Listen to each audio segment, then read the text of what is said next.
Hello nerds, dorks, geeks, mutants, and freaks alike. It's me, RandomDragon.EXE, and today I like to revisit a certain villain I've talked about in the past, but discuss him in a different way. This time, I'd like to take a look at King Candy. However, I want to discuss his Cybug transformation and see if it's him in control, the Cybug, or to see what else is possibly going on. Now, in order to do this, I'll be analyzing his lines, phrases, and glitching after his transformation, which is the key to understanding which one is in control. Also, maybe it's just me, but his transformation is a fascinating yet morbid concept to explore. The idea of being assimilated into a grotesque form against your will as you transform into it. Dang, it just sounds like it could be from a horror movie. Oh, wait a minute. Well, anyway, before I start my analysis, I'd like to say that this is just my 2 cents on his transformation, and this video is just for fun, so anyone else's interpretations are just as valid. Now, as a wise man once said, let's go. Sadly, we don't get to see his Cybug transformation as it happens off screen. Instead, we see him bitch slap Ralph and his form is revealed. Welcome to the boss level! Turbo! But the first thing I like to address before analyzing any of his lines is his glitching. He glitches between the two faces of King Candy and his true self, Turbo. This is especially apparent before he dies, as King Candy's face is mesmerized and pulled toward a Diet Cola light, whereas the Turbo one is seen in opposition and is trying to resist and live. This is a pretty good indicator of what's going on. If Turbo is resisting, then this tells us that Turbo is still in there and alive, and he's resurfacing to gain control of the transformation. So, whenever the face glitches to that one, it's only him in control. Now, we can use this little tidbit of knowledge to analyze the rest of the scenes. Moving on to his lines, the first thing he says is, Welcome to the boss level! This can also be taken as being meta to boss levels in video games, but I think there's slightly more to it than that. Turbo was one for puns and wordplay, from calling a dungeon a fungeon, and to calling out whenever clever wordplay was used, even if his life was slightly on the line. Fun dungeon.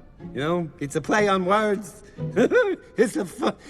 Never mind! You wouldn't hit a guy with glasses, would you? You hit a guy with glasses. That's well played. So we can safely say that this line was from Turbo. We can also tell because the very first face we see is Turbo's, not the disguise of King Candy's when introduced to the new form. The next line is a slight conundrum. Because of you, Ralph, I'm now the most powerful virus in the arcade! I can take over any game I want! Now this can be taken two ways. The Cybug's main instincts are eat, kill, multiply, but on the other hand, Turbo is always eager not just for attention, but for power as well. So it's honestly a 50-50 shot here. It doesn't help that as he says this, he's glitching to the Turbo appearance, so it comes across almost as if the Cybug and Turbo are on the same page, and they both want to spread their shared power across the arcade.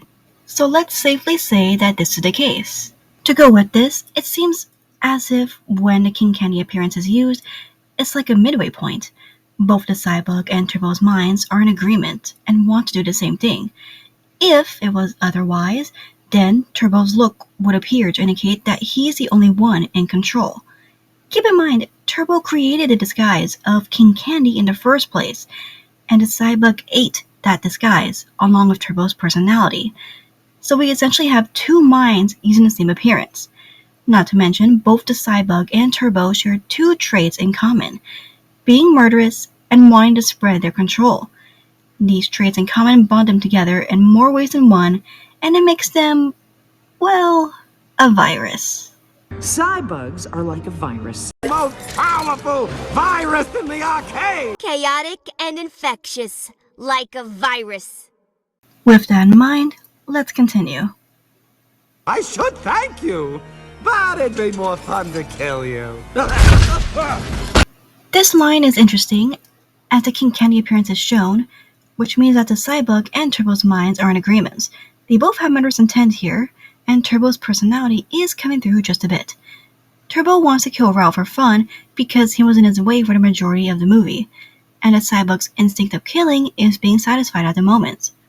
As for the I should thank you part, we can safely say that since this is the same bug that Ralph initially brought to Sugar Rush, Turbo, in a sense, gained the Cybug's memories of the events that led it to the game. Get back here, little guy!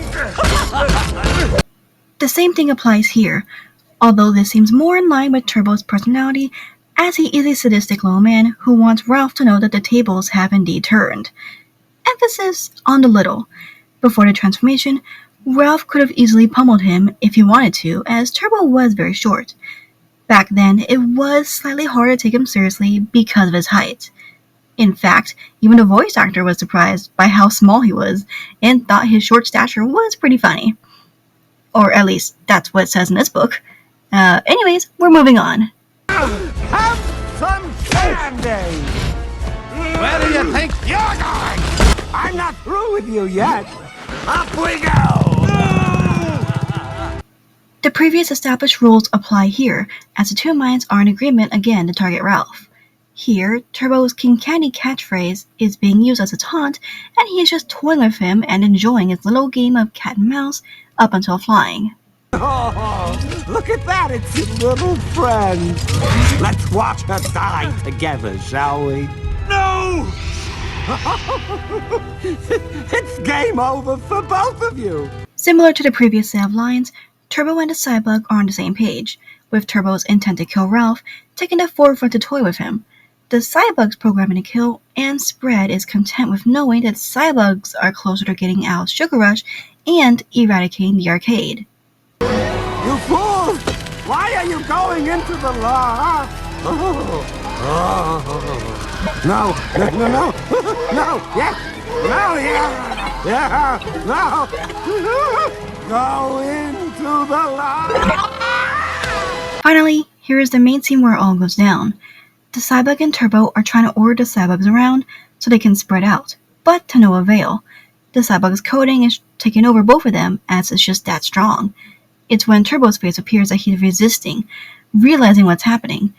He's trying desperately not to succumb to the Cybug's programming, but he couldn't break free until it was too late, and he got incinerated. This is a gruesome way to go.